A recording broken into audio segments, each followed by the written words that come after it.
this is a different kind of crime. This is a really bad crime.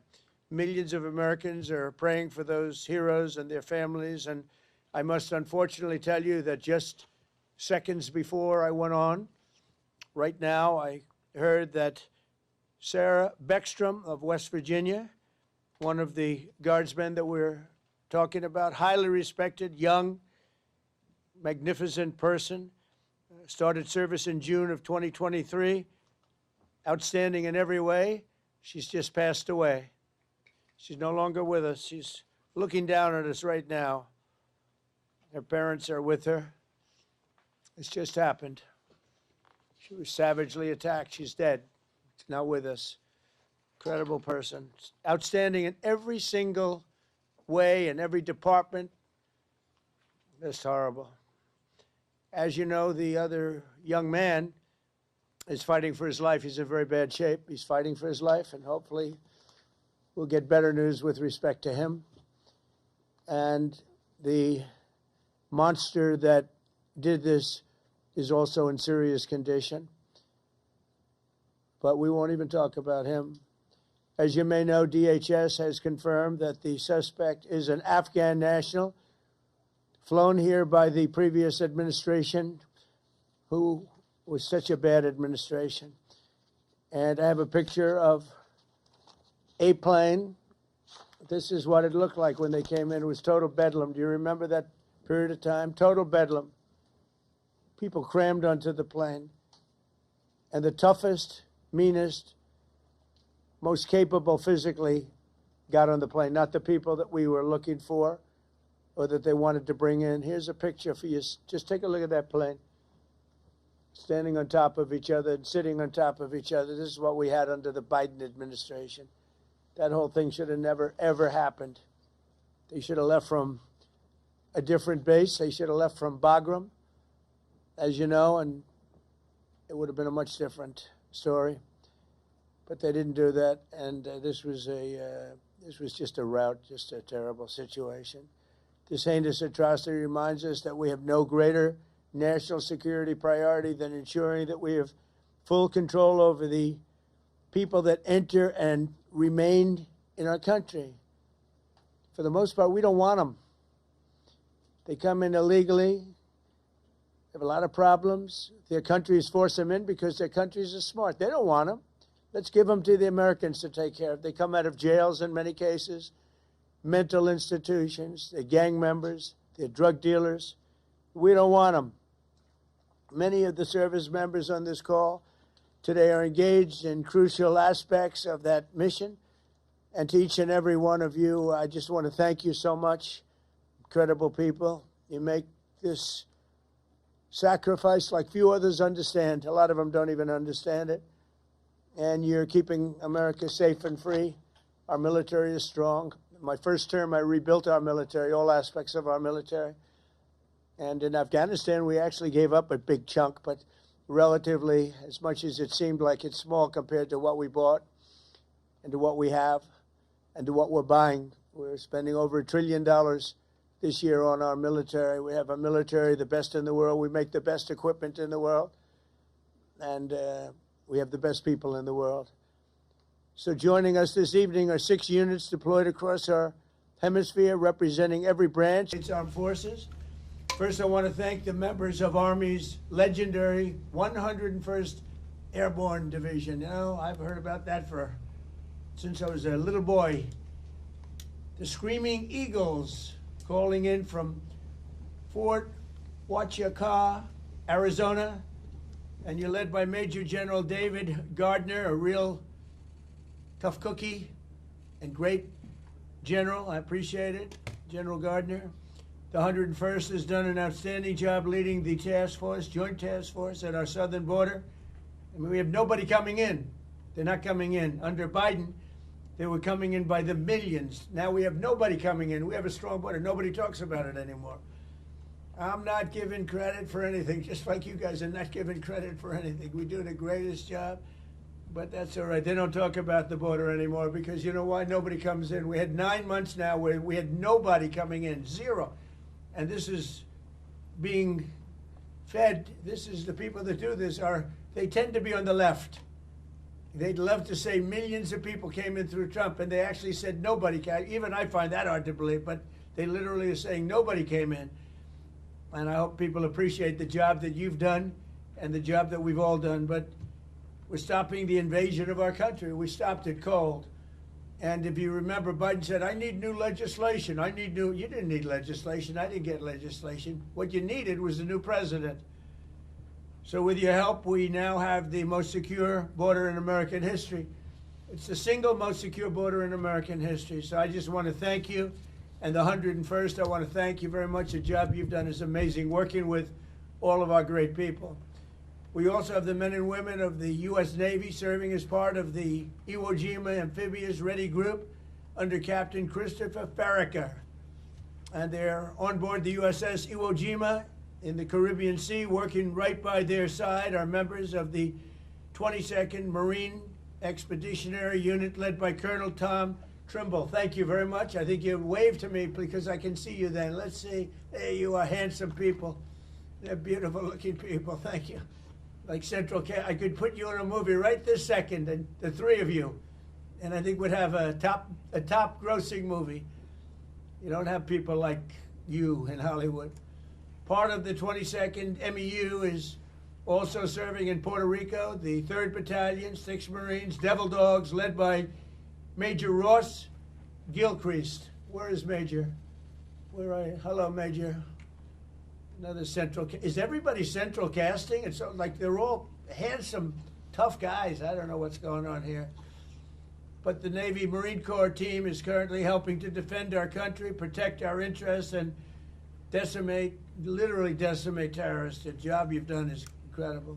I also want to thank you for your amazing work to quickly deliver life-saving aid to Jamaica in the aftermath of the recent hurricane, which was devastating. Thank you very much. Appreciate it, Major and everybody. Appreciate it.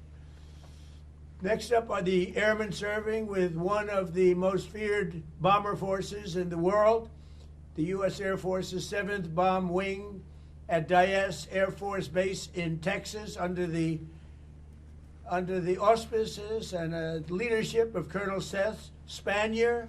Colonel, where are you, Colonel? Colonel, let's see, you're right there. Thank you, Colonel. All of you are backbone of America, and you really are the backbone of America's air power. And in recent weeks, you've been working to deter Venezuelan drug traffickers, of which there are many. Of course, there aren't too many coming in by sea anymore, if you probably noticed that. From sending their poisons into the United States, where they kill hundreds of thousands of people a year.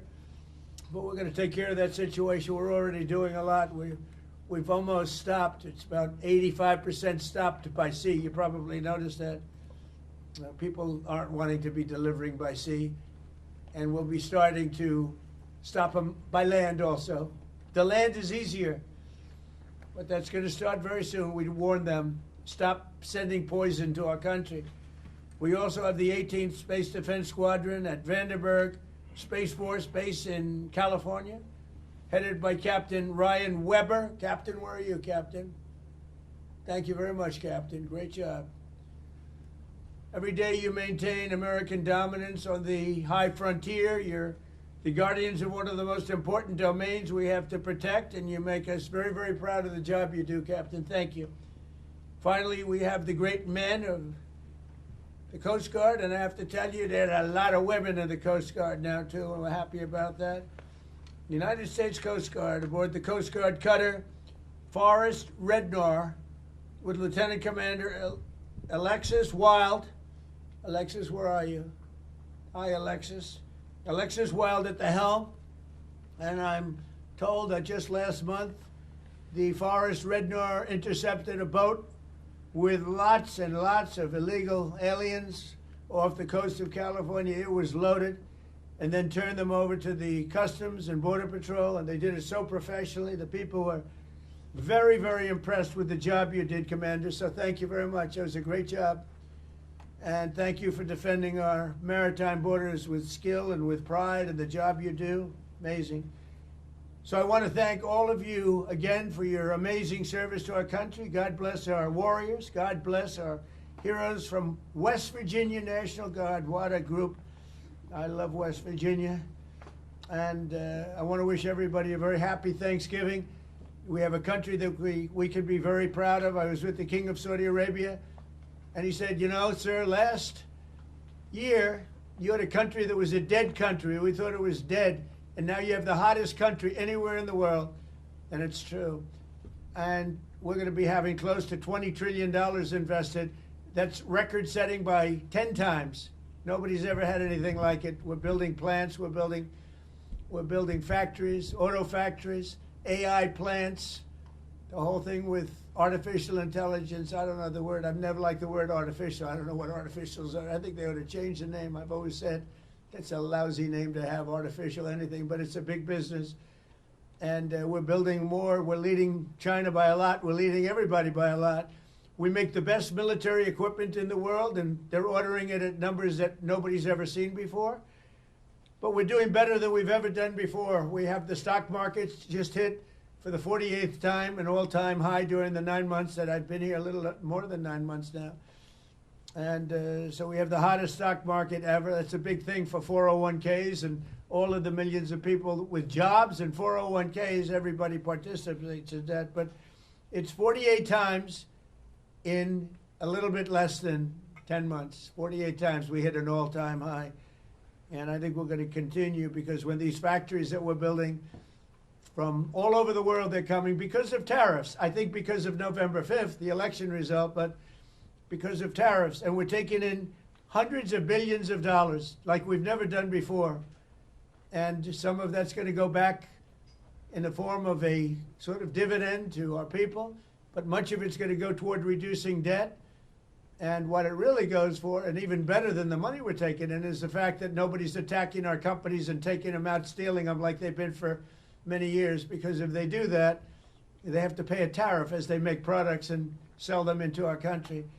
So we made deals with Japan, we made deals with South Korea, we made deals with the European Union, where they pay us hundreds of billions of dollars, and they participate. They're now building plants. Honda is building plants, and they're all, every car company from all over the world virtually is building plants now in the United States because they don't want to pay the tariffs.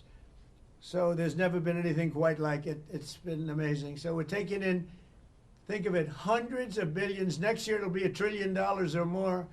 But we're taking in all this money, at the same time protecting our country. And we're respected again. They actually respect us. And they made the deals. I mean, they respect us, but they pay us. As an example, Japan, $650 billion. South Korea, $350 billion. European Union, $950 billion. And they are building plants now in the United States because they don't want to pay tariffs. So this is one of the biggest things economically that's never happened. Nobody's ever seen anything like it. And over the next couple of years, I think we'll substantially be cutting, and maybe cutting out completely, but we'll be cutting income tax. Could be almost completely cutting it because the money we're taking in is going to be so large. And yet, other countries who have been ripping us off for many, many years, and many years they've just been ripping us to shreds. China would take in $600, $700 billion a year, rebuild their military. And now we have a fair deal with China. We just met with President Xi. We have a great relationship. We have a fair deal. We take in a lot of money in the form of tariffs. But so many, even our friends, I mean, European Union, they're our friends. Japan, they're our friends. South Korea is our friends. They're now paying us hundreds of billions of dollars, and they're also paying tariffs to come in. We're not paying tariffs to go in there, by the way. They're paying tariffs, but we're not. So that's a total reversal. But we are benefiting like they used to benefit against us, but we're benefiting even more. So I just want to thank everybody for making all of this possible. Without you, well, you know, we don't have any defense, and boy, do we have defense. We have the strongest military anywhere in the world. We make, as I said, the best equipment, but we have, more importantly, we have the strongest military anywhere in the world, and you saw that with Iran, with those beautiful B-2 bombers. They totally obliterated the potential nuclear supply of Iran, and they did it in the dark of night with no moon, no light, no nothing. Early in the morning, they attacked. You couldn't see a thing, and every single bomb hit its mark.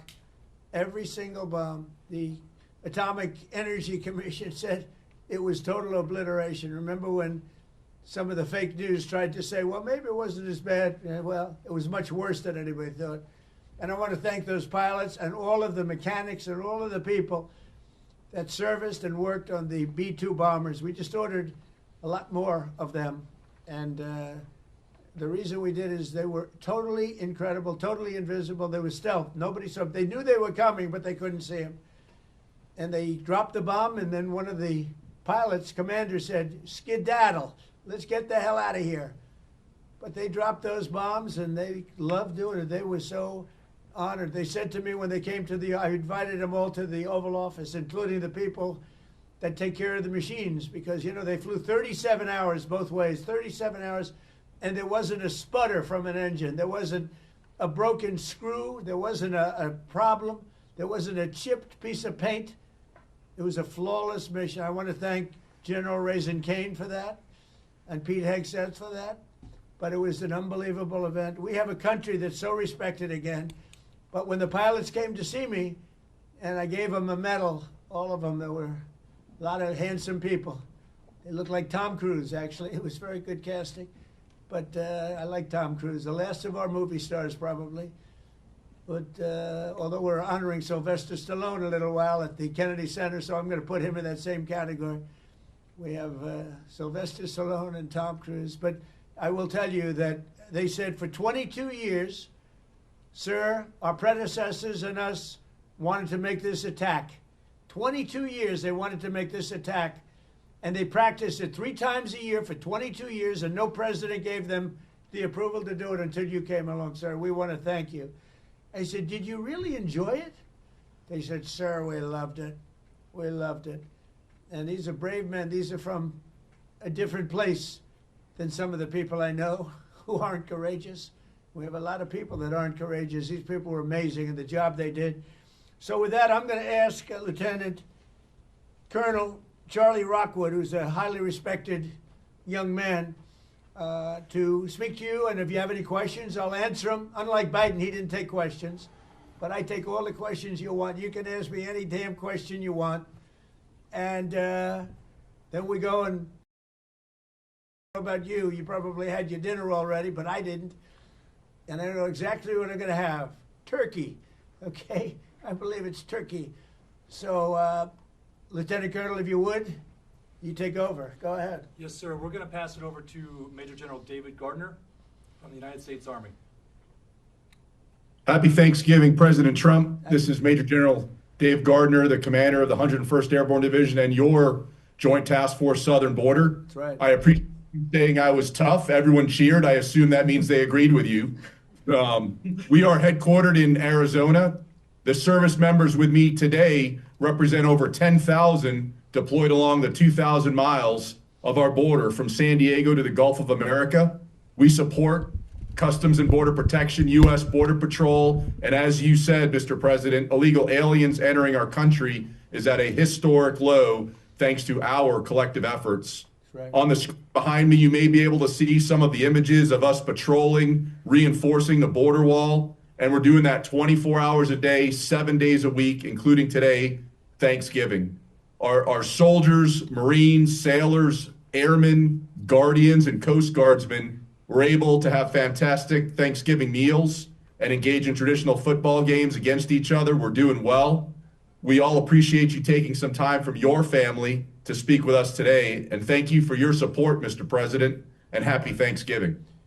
Well, David, thank you very much. And one thing you said in the question or statement, probably, I like a statement even better than a question, but I like that because you appreciate what we're all doing together. We're partners. But you said the Gulf of America. And there's a thing that for actually 350 years, 100 years older than us, Mexico, it was called Gulf of Mexico. And I would say to myself, why are we calling it Gulf of Mexico when we have 92% of the frontage and they have, I'm a real estate person at heart, and they have 8%. And I made that change. It was amazing. It took literally a matter of hours, and it was done. And nobody even, very rarely did they complain. We beat AP, Associated Press, very badly in a lawsuit. You know, they tried to get it stopped because they're not good Americans. I mean, who would want that stopped? But we beat them, as you saw. We beat them very badly in a lawsuit. But other than that, I mean, we had no complaints, and everybody's happy with it except Mexico. I wouldn't say they're thrilled, but they'll get over it. But we now have the Gulf of America, David. The Gulf of, isn't that great? And I'm very proud of it every time I see it. And now it's spoken of routinely. I saw it before. There was some event taking place down by Louisiana, and they said, we're here at the Gulf of America. And they're just talking about it like routinely now. They're not saying like Gulf of America and smiling. It's just routine. It's called now the Gulf of America. So I'm actually very glad you brought it up. That's another one of our many achievements. So thank you very much. Appreciate it. Yes, sir. Thank you, Mr. President. Great job. Please. Sir, before we go on, do you have any questions for the president? Yes, Mr. President, this is Sergeant Major Anderson. I do have one question, sir. Yes, sir. If you were to place a wager between the Army and Navy football game, who would you put your money on, sir? You know, David, I think you should dock him. That's a terrible question. That's how he'll get me in so much trouble. But I'll tell you what I will do. I'll be going, you know, you have one of those teams is having a spectacular year, and one of them, they're both doing well. But I'll be at the game, and I'm going to let you know right after the game who's going to win. It's going to be a good game, and you're going to be watching it. I'd love it. That's a place where we get a lot of cheers when we go in. You know, we won the military vote in the largest number ever gotten by a president, by far, despite the lies that they said about me. You know, they make up stories of lies. They're disgusting people. But we won the military by the biggest vote in the history of our election. So I like the military, but I like the Navy, and I like the Army a lot. And I'm going to be at the game, and I don't know if you're going to be there. You're pretty far away, but we'll be thinking about, I'll be thinking about that wise guy question you just asked me. Thank you very much. Thank you. All right, sir. With that, we're going to go over to Major Ross Gilchrist from the United States Marine Corps. Good evening, Mr. President. The Marines and sailors in this room from Battalion Landing Team 3-6 are ready, capable, and lethal to support readiness and lethality in support of Operation Southern Spear. We're here in Camp Santiago, Puerto Rico, conducting sustainment training, and recently we conducted a mobile training team employing first-person view attack drones, conducting 2 day strikes and the first ever 3 night strikes in the history of the Department of War. This represents a milestone in our combat lethality, increasing the capability of the Marine Corps and the Joint Service. Soon, we're going to prepare to support counter-narcotics operations in the ground, maritime, and air domains, and respond to crisis and contingency operations to provide you options, Mr. President, in support of national security objectives to protect our homeland. Marines and sailors of BLT 36, the Hellhounds, are ready. We're the first to fight and at the tip of the spear as an expeditionary force in readiness. Thank you for your support, Mr. President. Semper Fidelis. Happy Thanksgiving. Well, thank you, Ross, and you people are just amazing. You do a fantastic. I knew every move and every single thing you said. I know exactly what you did and who did it, and I want to just thank you. You were amazing. And Border Patrol and all of the people here, Border Patrol, every single one of them. These are great people. ICE. ICE gets not the credit they deserve. They are unbelievable, tough, smart, and they're unbelievable patriots. So, Ross, thank you very much. You really have done a great job. We appreciate it. We love working with you. Thank you. Thank Ross, you, Mr. before we President. go over to the Navy, do you have any questions for the President? Anybody have any questions? Good afternoon, sir. The only proper response to the Colonel from Fort Huachuca is "Go Navy, beat Army." Okay, I got to remember that. Thank you very much. They're going to have a great Sir. game. Thank you very much. All right, sir. With Yes, that, sir. we're going to move over to Captain Chris Farraker from the United States Navy. Okay. Yes, sir. Sir, on board here, Iwo Jima, proud commander of the U.S. Iwo Jima Amphibious Readiness Group, along with the 22nd MEU Expeditionary. You already met my one brother from Central Casting, Colonel Tom Trimble, and my other brother is Colonel Rick Shooter Haley. Behind me is a few of the men and women who comprise the 10,000 sailors and Marines of our Iwo ARG team, who are currently conducting maritime patrols against narcos in the Caribbean in defense of the homeland. Yes, sir. As you know, that we have also, besides the missions that you know about, sir, we also reinforce the embassy in Haiti. We're getting engaged on a routine basis, both receiving fire from some of those gang members and returning fire, defending that embassy. We've also opened up operations down here in the south, conducting expeditionary advanced base operations at Roosevelt Roads, where Major Ross-Gil Crease and the team are currently training. We've also done, as you mentioned, Mr. President, humanitarian support to Jamaica. We're proud to be part of this Navy Marine Corps team and be part of the defense of the homeland, sir. Thank you. Thank you very much. And really great job. Would anybody? Sir, I'd like to say more. Yes, go ahead, please.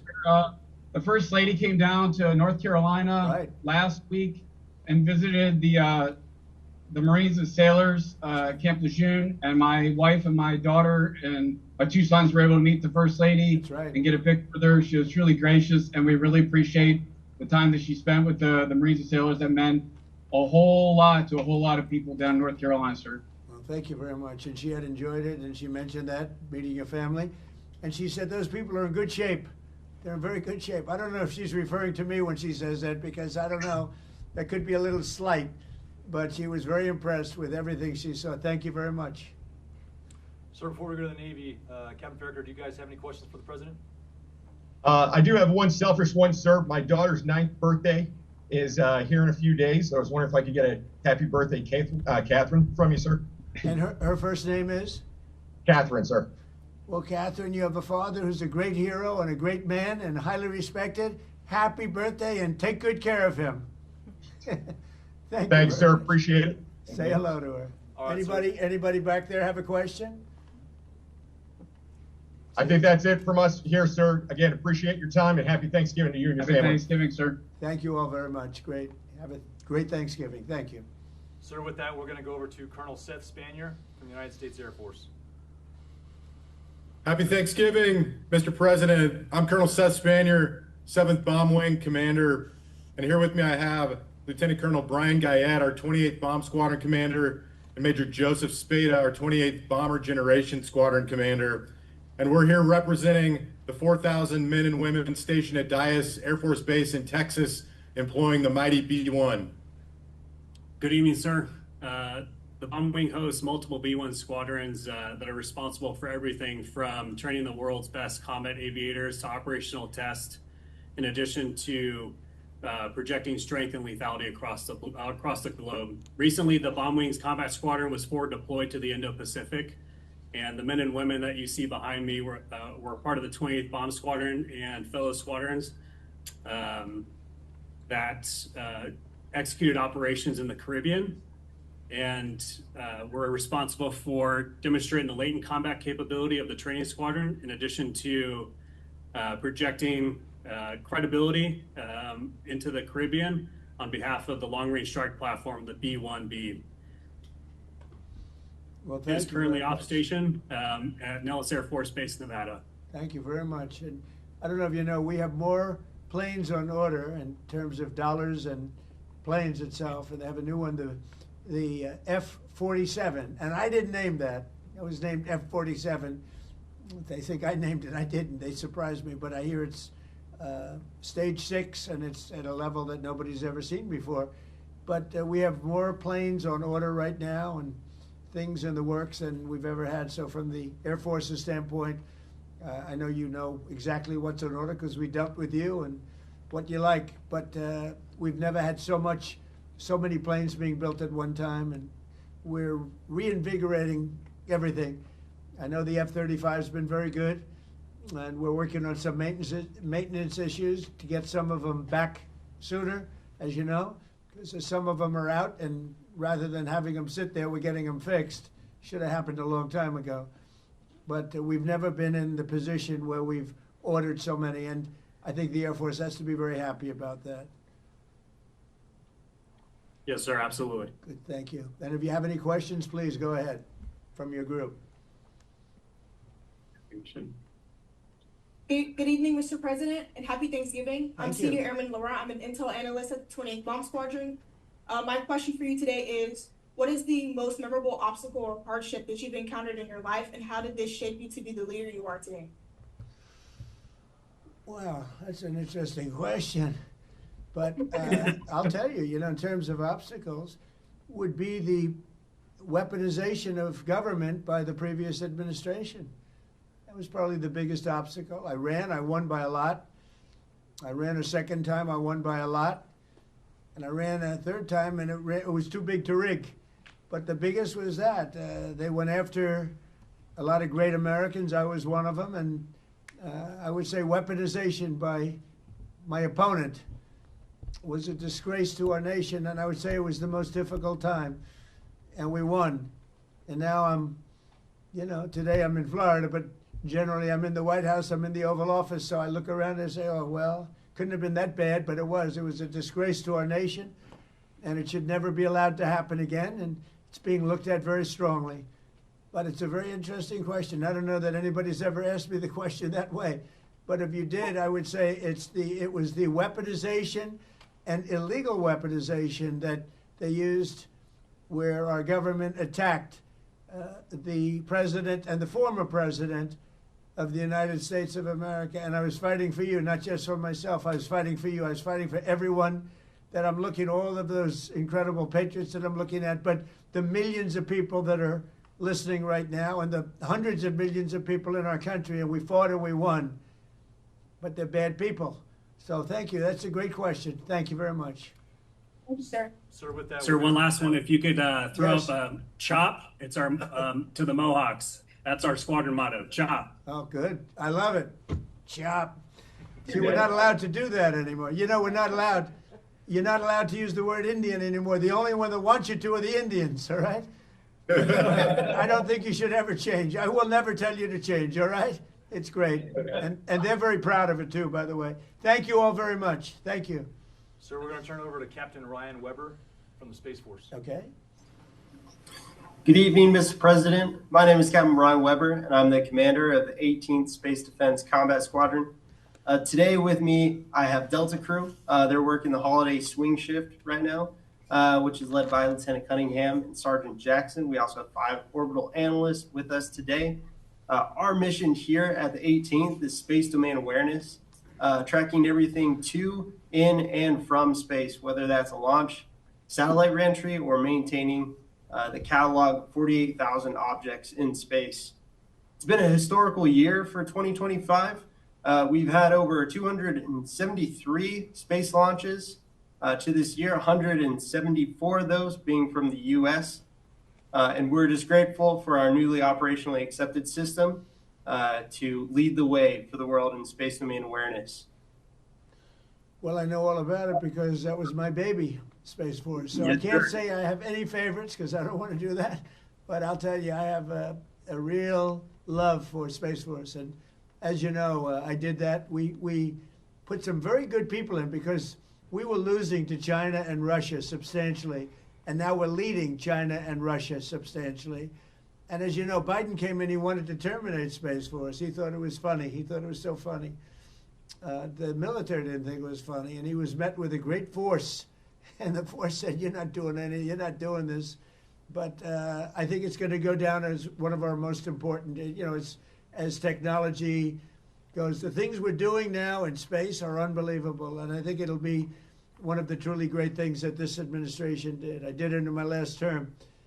But we really had great people there. And we're dominating space now. We're dominating it. We were losing it to both China and Russia at the time. We had no Space Force. And so we created this incredible group of people. They came together and they created something very special. And I'm very proud of all of you for being involved. It's going to be one of the most important things I think that I've ever done. Thank you. Ryan, before we move on to the Coast Guard, does anybody from your team have a question for the President? The one question I would have, sir, is what do you see for the future for the Space Force? How do you expect it to grow as we build out as a branch? I just think it's unlimited. I think it's, in terms of technology, in terms of, the others have been here for a long time. And Air Force has been, and I could have left it in the Air Force, but I really thought it should have its own identity. And it works closely with the Air Force. But you wouldn't have had your own identity, and I don't think it was working doing it that way. So we created, because of the importance, we created Space Force. And I think it's got unlimited growth potential, and maybe at a faster level than others because they have been here. They've seeded and they're doing great. But you're a seedling. You're just at the beginning of your powers. It's going to be unlimited future. Really, I feel that. And I think you agree with that. But it's going to be unlimited future. And thank you all for being involved. Very proud of you. Thank you. Thank you, sir. On behalf of the 18th, thank you for your support and happy Thanksgiving. Well, you have my support totally. And you too. Happy Thanksgiving. Thank you very much. So to round Thank it you. out, we're going to go over to Lieutenant Commander Alex Wild, United States Coast Guard. Good evening, Mr. President. Lieutenant Commander Alex Wild, Commanding Officer of Coast Guard Cutter Force Red Nar. We're currently patrolling the southwest border off of the coast of California in support of Operation Border Trident to protect the maritime boundary. With a crew of 25, our fast response cutter has contributed to mission success in securing the border, as you mentioned. Last month alone, we had 3 at-sea interdictions and apprehended 45 illegal aliens. I'd like to recognize to my right the boarding team and pursuit team from our most recent interdiction. To my right, Lieutenant Junior Grade Fuller, Bosun Mate First Class Garcia Cosby, Electrician's Mate First Class Areza, Bosun's Mate Third Class Gerhards, and Machinery Technician Second Class Simano. We've had a real nice day, as you said. It's been pretty quiet on the water, to be honest. Our 2 culinary specialists gave us a real treat today for Thanksgiving by smoking 2 turkeys. And this evening we'll be trying to have some trivia here on the mess deck. We're truly grateful for this opportunity to speak with you today. Thank you very much. Thank you. You know, I've loved the Coast Guard for a long time, and more than anything else, all the lives you saved in Texas and various places, all of these places that got hit by the hurricanes and all of the different, you know, the storms, the big water storms, as they call them, but mostly hurricanes. The jobs you do, the way you go into those seas, I wouldn't want to do it. You want to do it, but I wouldn't want to do it. And I just want to thank you for that. As you know, we've ordered a lot of Coast Guard cutters, brand new, beautiful, the best machines in the world, the fastest, the best maneuverability. They tell me. I said, how's the speed and the maneuverability?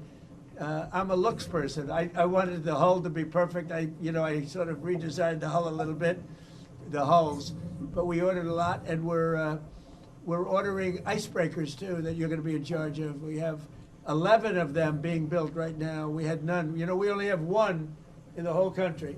Russia has 48, and we have 1, and that's just ridiculous. So we're doing them in conjunction with Finland and some other people, and they make the big, you know, they're known as the people that do, I guess, 90% of the icebreakers, so they have a great expertise. But we're doing them also as a joint venture where they're going to be built in this country, and they've already started. So we've ordered 11. You were going to build 1, and the 1 was going to cost almost as much as the 11, and every one of the 11 is much better than the 1. So that didn't sound like a good deal. So you know exactly what you're getting. You're getting the best icebreakers in the world, the top of the line, and they're going to be delivered very soon, actually. They're moving along very quickly. They're building them. And you'll end up with 11, but before we even start that, we're going to end up doing another 11 pretty soon. So you're going to have a lot of icebreakers pretty soon, which is very important. I assume, is that important for the Coast Guard? Because if it's not, I'll cancel the order immediately. It's very important. Yes. Okay, good. Then I won't cancel the order. That's good. You're going to have the best icebreakers there are, so it's really great. Very important to us. Thank you. Any other questions? Yes, Mr. President. Yes. I'm Petty Officer Riza. First question is, what is your true golf handicap, not according to fake news? And are you and President Biden going to play that golf match? I'd love to. I mean, I've invited him, but he doesn't want to show up. Look, I know a lot about golf. I've won 38 club championships, and I don't get to practice much. I won one last year. I won a club championship at a big club, beating a 27-year-old kid. I said, you know, I'm decades older than you. But I said, the fairway doesn't know how old you are as you walk up the middle and he's in the rough. And I've been a good golfer over the years. When you win, you know, club championships are our majors. You know that. Most people can't play in them. They won't. We're talking about no strokes or anything else. So I'm a very low handicap, and I've won 38 of them legitimately, everyone legitimately. It has to be legitimate because you have a lot of people following you during club championships, as you know. So I guess I'm very... I got to be right around scratch or better. I beat a +3. That's 3 better, 3 below par. You know, if you look at it for those that don't know, in the finals of the club championship last year with all I was going through and with no practice. So I'm a good golfer. Yeah, I would have to say that. I want to be honest. I have to be honest. I played with Bryson DeChambeau on his show, you know, the Breaking 50, and we had a good time. But a lot of people thought that was a great ratings hit, and we had a lot of fun. But golf is great. It's sort of a microcosm of life, and you have a lot of people talk, but they can't play. Like Biden. Biden can't hit a ball 30 yards. I'm telling you. I looked at his swing. He cannot hit a ball 30 yards. He said he was a 6 handicap. He said that was the only thing that made me angry during the debate with him. He said he was a 6. I said, you're not a 6. And he said, well, I'm an 8. I said, that was quick. I picked up 2. But he's not 100. He's not 100. So, but it's a great game, and I hope you guys get to play a little bit of it. But frankly, I'm more excited about the icebreakers, if you want to know the truth. So anyway, I want to thank you all. Great job. Coast Guard, great job. We're proud of you. You're going to have the best equipment in the world, and it's coming rapidly. Thank you very much. Thank you. Thank you for your support, President. So that concludes the presentations. If you have any closing remarks, that'll be it. Well, I do have closing remarks. I just want to say how proud I am. You look at the people that we just dealt with. These are the top people in our country. These are just beautiful people inside and out. They're brave, they're smart, they're brilliant. And I just want to say it's an honor to be with you. It's an honor to be working with you. We have the strongest country we've ever had. We make the best equipment in the world. We have the best military in the world. Nobody can even come close, and everybody knows it, and they respect us now again. A year ago, 2 years ago, 4 years ago, 3 years ago, they didn't respect us at all. They laughed at us. Nobody's laughing anymore. So I just want to thank you all very much. I'm very proud of you. Thank you. Thank you. Thank you very much. Okay. We can cut that then. We can cut that. Hello. Mr. President, good to see you. Thank you so much. Happy Thanksgiving. Thank you. A question about this tragic shooting in Washington, D.C. U.S. officials say that the suspect worked very closely with the CIA in Afghanistan for years, that he was vetted, and the vetting came up clean. He went cuckoo. I mean, he went nuts. And that happens too. It happens too often with these people. You see them, but look, this is how they come in. This is how they're standing on top of each other, and that's an airplane. There was no vetting or anything. They came in unvetted, and we have a lot of others in this country. We're going to get them out, but they go cuckoo. Something happens to them. Your DOJ IG just reported this year that there was thorough vetting by DHS and by the FBI of these Afghans who were brought into the U.S. So why do you blame the Biden administration? Because they let them in. Are you stupid? Are you a stupid person? Because they came on a plane along with thousands of other people that shouldn't be here, and you're just asking questions because you're a stupid person. And there's a law passed that it's almost impossible not to get them out. You can't get them out once they come in. And they came in, and they were unvetted, they were unchecked, there were many of them, and they came in on big planes, and it was disgraceful. And if you look, you'll see there was a law passed. It makes it almost impossible not to let them in, not to certify them, so to speak, once they come in. And they came in, and they shouldn't have come in. And frankly, the whole thing was a mess. The whole Afghanistan situation was a mess. It should have never taken place. If we're going to go out, and we would have gone out because I had everybody ready to go, we were going to go out with strength and dignity and precision. And we would have left from Bagram, and we would have kept Bagram, by the way, because of its very close relationship to China and where they make their missiles. But when you let the people come in by the thousands and thousands and thousands, they made a terrible mistake. But they were incompetent, yeah. Yeah, Mr. President, thank you for having us here tonight. Have you spoken with Sarah and Andrew's family? We have a call in a little while, actually, right after this. Do you plan to... Well, the family is devastated, as you can imagine. But we have spoken. I mean, my people have spoken with the family. We'll be speaking tonight, tomorrow. You have to give them a little. They just found out about their daughter. You know, you can't just call 2 seconds later. Yeah, of course. It's a very, very tough situation. Obviously, she was so outstanding. I mean, I just heard outstanding in every single way. It's in the early stages, obviously, but do you plan to attend Sarah's funeral? I haven't thought about it yet, but it certainly is something I could conceive of. I love West Virginia. You know, I won West Virginia by one of the biggest margins of any president anywhere. And it's, you know, these are great people. I love the people of West Virginia. I love the people of our country. But I haven't given it any thought, but it sounds like something I could do, you know. It's very raw. Yeah, of course. The suspect does have a wife and 5 children who live in Washington. Do you plan to deport them? The suspect has? The suspect? Well, we're looking at that right now. We're looking at the whole situation with family. It's a tragic situation. Yeah, Jeff? Mr. President, are there any changes you want to make to improve safety for National Guardsmen who are being sent into these cities? No, just I want to have more. As you know, we're sending 500 more. We had very little crime in Washington now for, you know, many months. Record-setting low crime, and this happened. And I don't know how you put this on the scale of that. This is sort of different. This is a terrorism threat, and this was done because they're so effective. If they weren't effective, you probably wouldn't have had this done. But this was done because the National Guard has been so effective. You know, you went from having a tremendous amount of crime and death, killing, everything else, to having none. And this happened, I assume, because it was so effective. And maybe this man was upset because he couldn't practice crime. Who knows what his motivation was? But what he did was horrible. And you've made changes for Afghani's ability to apply for asylum. Do you blame all Afghans for this one man's mistake? No, but we've had a lot of problems with Afghans because they had a lot of them coming in on these planes. Again, I show you this picture. We had a lot of them coming in on these planes that are, look at them. There was no checking. They just poured into the plane. And many of these people are criminals. Many of these people are people that shouldn't be here. And many of them have been gotten out. I mean, we've gotten out a lot of the people that, you know, we've taken a lot of them out of here. But many But of them they are came here in. legally, right? Yeah, I know. This deal, sorry. Many are wonderful. Yeah, No, I'm sure. I said many are here legally, though. What should they think in terms of their prospects? Well, they can't be happy, okay? They can't be happy.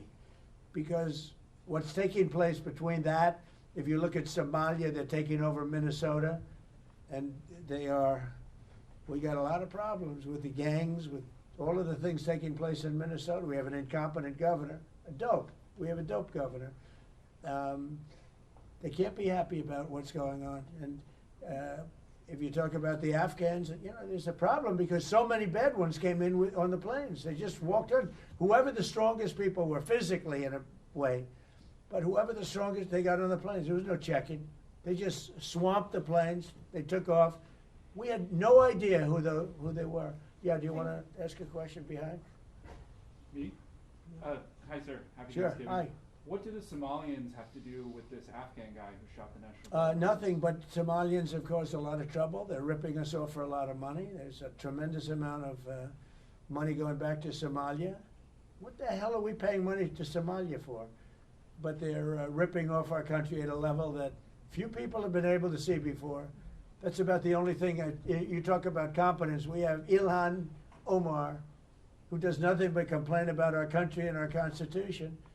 And she comes from a country with practically no country. It's devastated, it's crime-ridden, it's a mess, it's a disgrace. And we took their people at a tremendous, we're not taking their people anymore. We're not taking their people. And we're getting a lot of their people out because they're nothing but trouble. Okay, thank you very much, everybody. Go ahead. One question about this asylum claim that is being floated. Of course, you just detailed that this suspect was flown in under the Biden administration. Yeah. But was he granted asylum under your administration? When it comes to asylum, when they're flown in, it's very hard to get them out. No matter how you want to do it, it's very hard to get them out. But we're going to be getting them all out now. Thank you very much. Thank you, Mr. President. Thank you, sir. Thank you, everybody.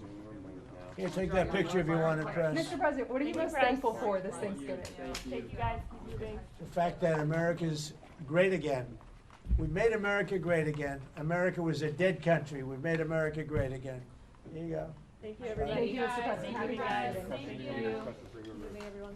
Thank you. Thank you, guys. Keep moving. Hey, Brian. Thank you, Michelle. Appreciate it. The worst. You too. Thank you. ABC fake news.